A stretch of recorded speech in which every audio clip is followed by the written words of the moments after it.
отдолу един едър сон. Маймуните с прашки, въшили юнашки, по него да стрелят, тъй просто за смях.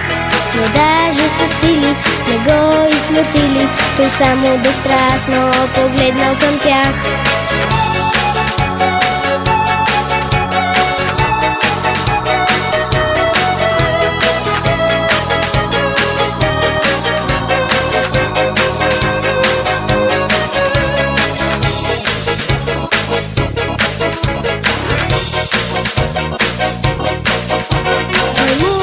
Смели, в миг се засмели и рекла едната: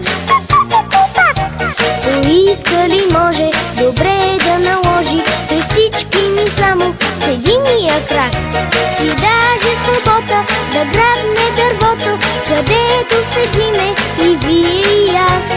Знам ще успее, обаче не смее, защото страхува се много от нас.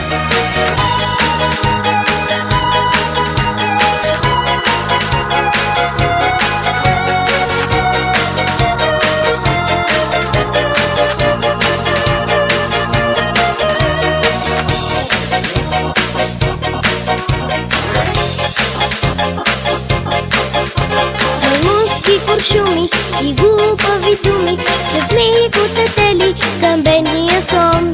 Но ордата цяла майнашко тежала и бързо се щупил маймунския клон. 15 маймуни забили муцуни, земята тъй сякаш, че правят поклон. Захвърлени прашки, стърчащи опашки, пред тях отминава спокойни